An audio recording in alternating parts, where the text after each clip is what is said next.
So after some CAD work and some CNC machining on my CNC router, I've got myself a little kit of foam pattern pieces to assemble into the intake manifold. So there's 5 different pieces here, and there's 31 pieces total. So let's take a look at what they are. First one is the runner. That's actually 2 of the 5 pieces, and you can see that I split that in half and machined it from each side. I'll try to get some stills in, still pictures of that so you can see how it was held. But then the halves get glued together like this to make the runner. So this is kind of a unique runner too, because it's actually, as you see, it's offset to one side. And when you mount them on the cylinder flange, it's half the offset of the cylinder bank one direction and the other half the other. So the runners line up parallel. The particular customer is, I guess, a symmetry freak and wanted the carburetors that sit on top of them and the filters to be aligned with one another. So it wasn't much of an offset, so I don't think it's really much of a performance issue on that. But you can see it transitions from round to the rectangular port window. And then on top of that is the carburetor flange. So I got 8 of those, and that sits on top of each pair of runner halves, like so. It's centered on there. And so then after you glue all those together, then you attach each of these runners to the intake flanges, like so. So I've got some fixturing and stuff that I'll show you how I glue all those together. But then I'll put these back here. And then, of course, there's the intake flange, which has got the mounting bosses. I used to make these in a bunch of pieces. I glued on all of these little bosses, which was very time consuming. Now since I modeled it, I can just 3D machine them all as a single piece. Much faster, better accuracy on that. And there's a right and a left flange, but they're identical to one another, just transposed across the valley. So they get assembled onto the valley pan like so. And then the valley pan, the fella also had some pretty unique requests for that. So he wants to run a number of vacuum accessories, which kind of wish him luck on that, because on these type of engines, vacuum's usually hard to come by. But just the same, I put the features in there for him. And then underneath the valley pan, I machined all the pockets and so on, and it'll get a plate screwed onto it with sealing adhesive when it's all done on that. And there's little ports that can be drilled to communicate with each of the runners, so there's no visible plumbing to do all that. But there's the intake valley pan there that you can see with all the boss work to it. And the edges are machined at 22.5 degrees. I still need to machine that 22.5 degrees onto this edge right here of the intake flange, so it fits in there nice and tight. And then I've got an assembly fixture that I've made that I'll show you here in another little excerpt on that I put them all together. But maybe one other thing, just for someone who doesn't appreciate how much aluminum shrinks when you cast it, I did machine one of the intake manifolds without shrink. So I align these 2 ends up here, and then let you have a look here at that end. That's 1/4 of an inch over 20 inches. So, or about 1/4 of an inch. But just, if you didn't compensate for shrink in your pattern, you'd have a part that over 20 inches was 1/4 inch too short. And all those bosses that you see on there, of course, they wouldn't be lining up with the bolt holes if you did that. So anyway, so those are the foam patterns, and we'll rejoin you here after I start doing a little bit of assembly work. First step will probably be I'll glue these all the runner halves together, and then I'll make a fixture to align them when I put them on the intake flanges after those are assembled onto the valley pan. So we'll see if we can't catch you up on that in a little bit. Stay tuned. All right, back with you, everyone. I just did a little bit of test fitting and assembly. The only thing I've glued together so far is the runner halves. Everything else is just taped together to see, just to do a little fit check. And I just wanted to show you the jigs I use to assemble these. This little particle board one here, it's adjustable, the width across the valley this way. I've just got little screws and slots in there, and I can set that up for different intake manifolds depending on the width of the intake. But the one that's specific for this is, since I had the geometry for the carburetor flange and also the diameter of the top of the runner, I just made these little registration jigs out of foam. It only took a few minutes on the CNC router. I just pasted those profiles I already had from making the intake, on centers. But and they're just stuck right now, just with two pieces of double-sided tape at the bottom of the runner. So maybe I can show you, what we've got here. But if I peel it off of there, I've peeled it on off a couple of times.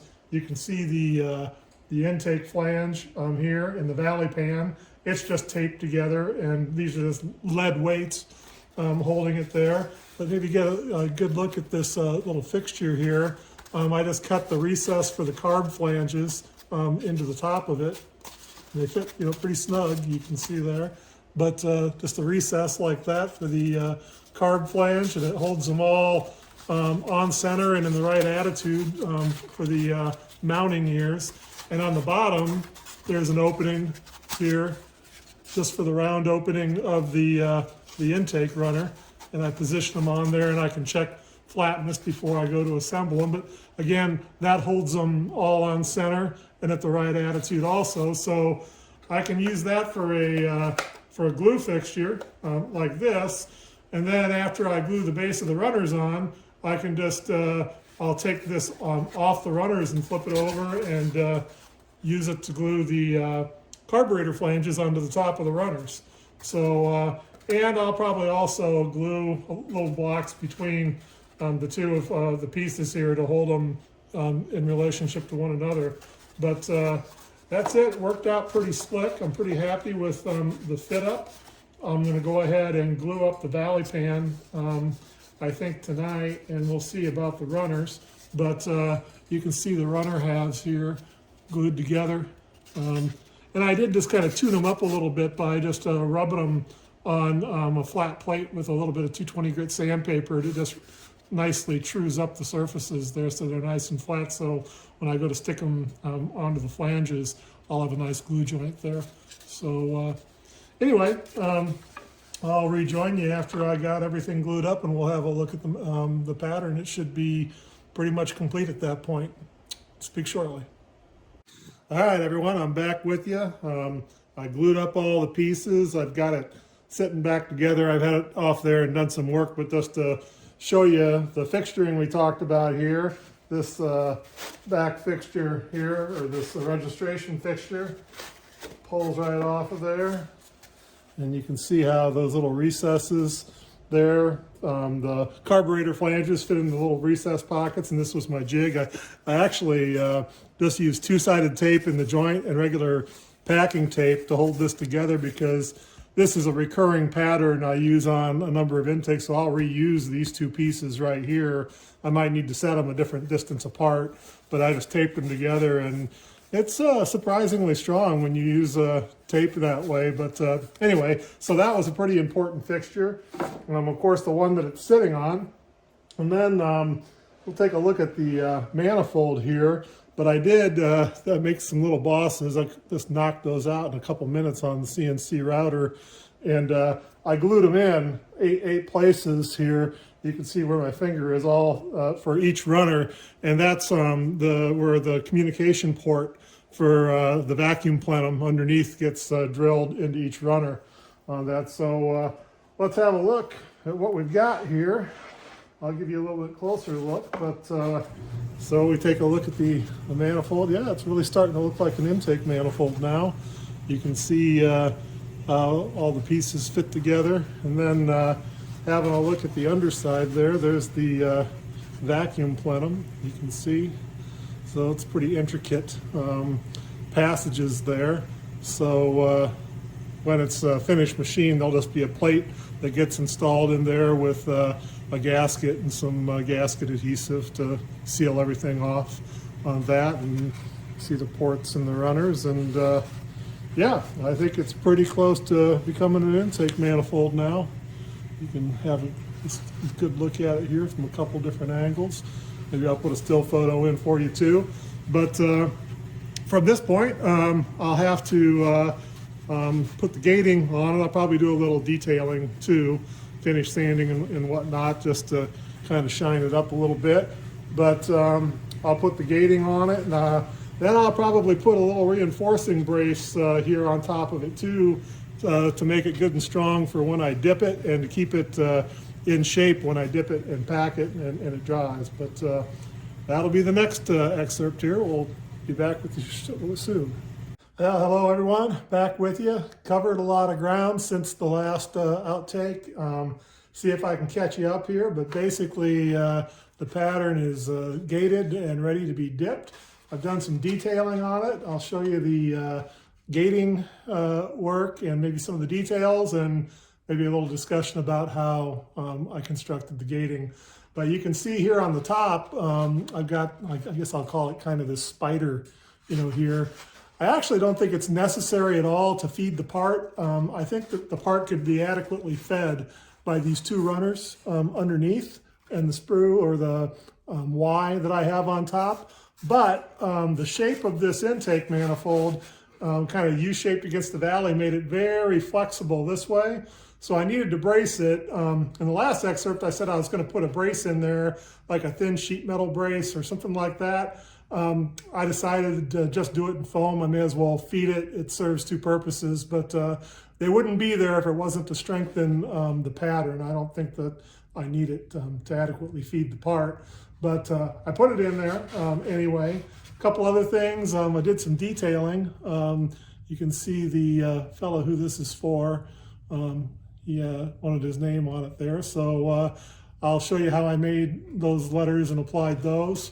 And I also put some provisions on here to help me handle it while I'm dipping it, because the foam is so buoyant. It takes actually a lot of force to shove this thing underneath the dip coating slurry. So this little wood block here on the end, that's just for handling it and helping me do that, so I don't damage the pattern when I do it. After I get it out of the slurry, I glue this little block onto it, and I briefly hang it by this screw to let most of the slurry dip off. And then I pretty quickly try to get it onto a flat board that I have, and that's what those little pegs are that you see right here. They're just drying pegs, so I sit it on a flat surface after it's been dipped, like so, because these things, they get pretty darn heavy when they've got wet slurry on them. And if you don't support them properly, they'll dry, and that wet slurry will pull them out of shape. They'll be slightly warped. So this helps keep the pattern dimensionally accurate. And after that slurry dries, they get a lot stiffer. When the slurry dries, it's still, heavier than the foam pattern, but it's a heck of a lot lighter than when the slurry's wet, and it's also a heck of a lot stiffer. So anyway, this thing is pretty much ready to rock and roll as far as being dip coated. A little bit about how I constructed all this. All this I just did by hand on my hot wire that you see in the background there. I made this cardboard pattern and just used two-sided tape, stuck it to a piece of foam, and then just let the wire right on the piece of cardboard all around it. It's part of a cardboard box that I just use as a template, and I use them as throwaways like that. So I made 8 identical fingers for the spider with that. For the Y, if you will, here, I freehand that. I just freehand that on paper and traced it with a Sharpie onto a piece of foam and cut it out on my hot wire. And same thing with this piece right here, same thing. And incidentally, this piece wouldn't be here either. Again, I don't think I needed it at all to feed the part, but it makes it so much stronger lifting this direction. So a lot of the features that you see here on the gating system are actually to make it strong enough to survive being dip coated, more so than actually trying to feed the pattern during the casting process. So a couple things, people ask me a lot about, how do you cut all those little round plugs like this? I bought tenon cutters. These are cheapies. These are just imports. I can't remember. I think the whole set was like 40 bucks or something, but I can cut any size of those up to 2 inches deep. And sometimes I use them to cut sprues.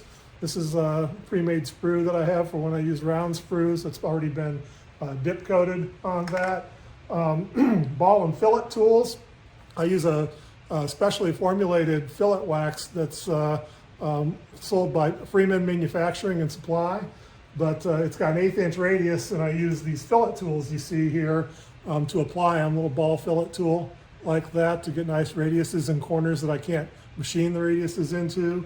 And then this scraper here, you get them hot, you heat them up with a heat gun, and you can just lay the wax right into the corner and just get these perfect fillets in there. So pretty useful tool. And then finally, those letters, I made a mold here. I actually cut this on my CNC router, but you could just as easily 3D print it if you wanted to. And then I cast the negative here in silicone.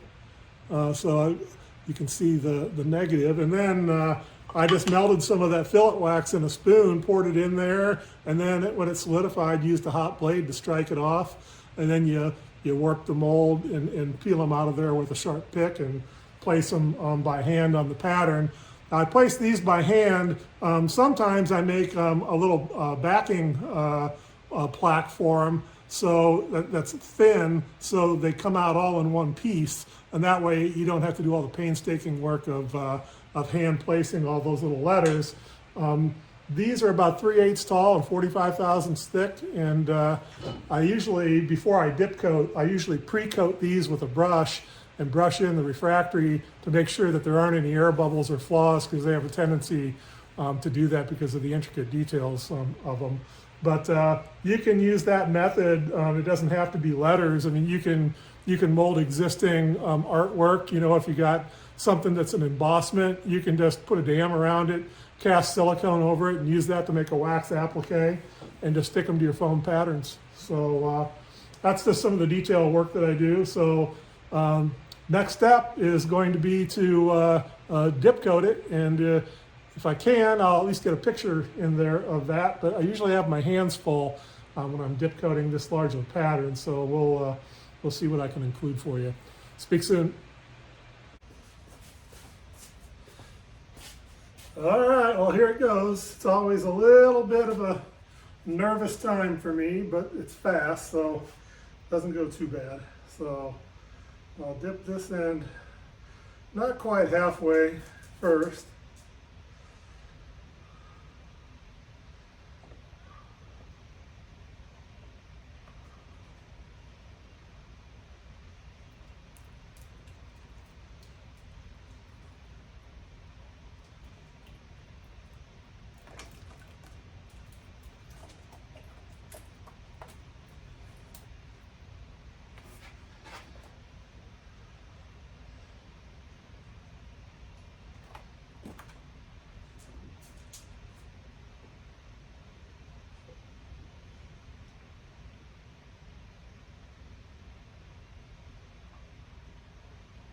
All right, well, I'll let it shed some slurry here before I lift it all the way out to try to lighten it up as much as I can.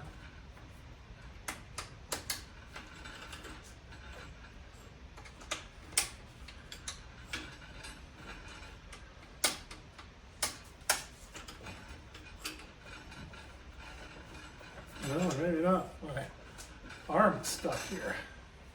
Oh, helps if you do the right one.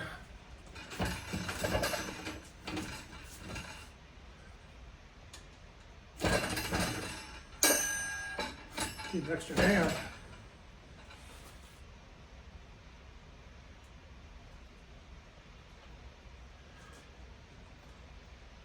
Alright, it's out of the slurry there. We'll just let it hang out there for a little bit. We'll take a look at it after I get it down off the hook and sitting on the board.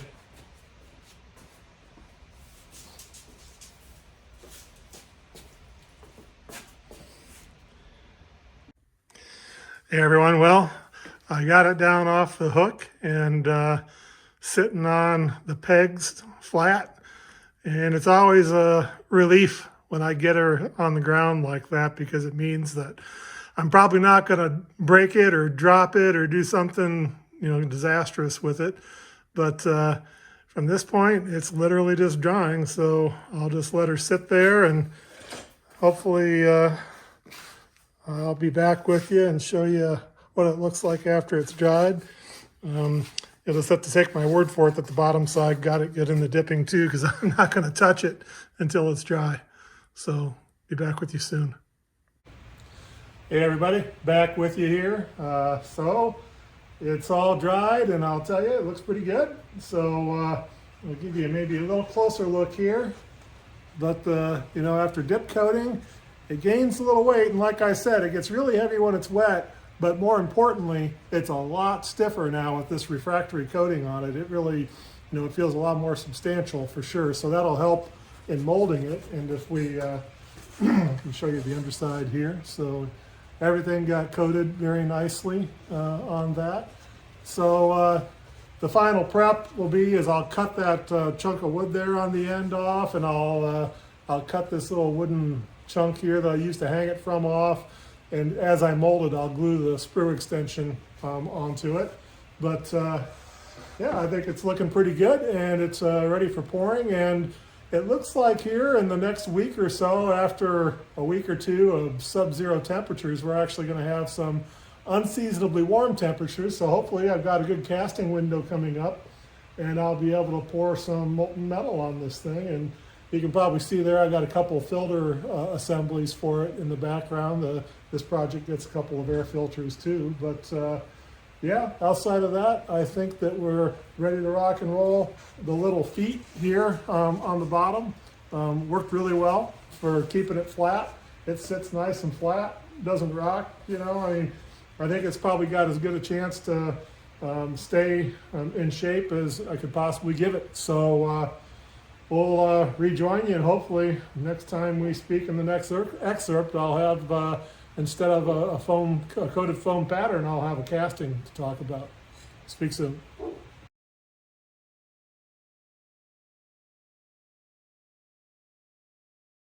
All right, the moment of truth is upon us here. Let's see if I can wrestle some metal into this thing.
All right, well, the pour itself went all right. I kind of got sloppy and slop metal all over the place, and I was dumping out the rest into the ingots, but it looked like it took the right amount of metal, and you know, it was pretty tranquil pour, you know, not much going on in the cup, so hopefully that's all a good sign. We'll see what we've got when we demold.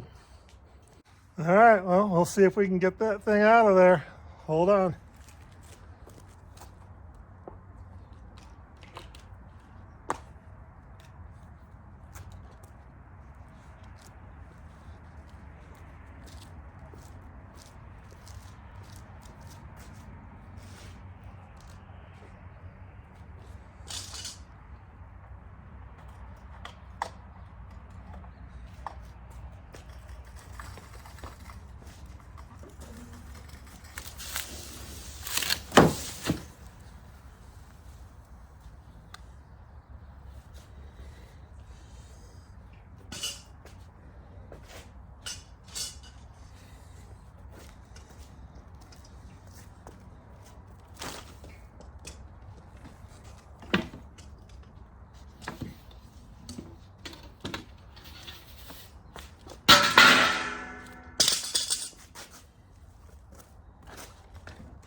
Well, I'm sure not very good at hitting the target today. Good thing I put that pan down, huh? I got like almost no sand on it. But anyway, it looked all right, but you know, like I say, I can never tell until I get all the refractory off it and get a closer look. So we'll get back with you when I've got it cleaned up a little bit. Hello everyone, back with you. I was looking at the last couple of video excerpts, and between struggling when I was dipping and sloshing and spilling metal all over the place when I was pouring and missing my sand pan when I dumped it, it was getting to be a bit of a circus sideshow. But I was only trying to pour in that pan because even though it was a warm January day, the concrete was sweating and was wet, and I can't let my sand get wet. And even though I did, sand's cheap, so I just left the bottom half inch or inch of sand on the concrete and threw it away. No big loss there. But despite all the folly, I'm happy to report we've got a good casting. And you can see I left the gating on it. I need to heat treat it. It's going to go into my heat treating oven, which is the same thing as my furnace. It's got a ramp and soak controller on it. You see it sitting here in the background. And what I'm going to do is we'll take a closer look at the casting after I degate it, because it's hard to handle now. And we'll just take a look at it then. Be back with you shortly.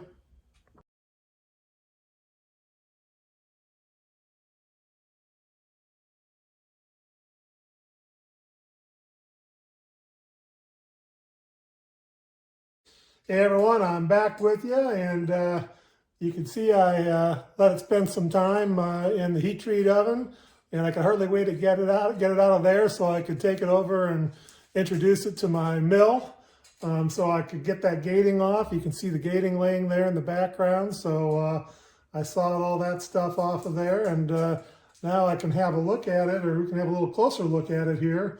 But while I was up there, or had it up on the mill, I took a couple skim cuts off the top of the carb pads and off the bottom here of the intake, just to true things up a little bit.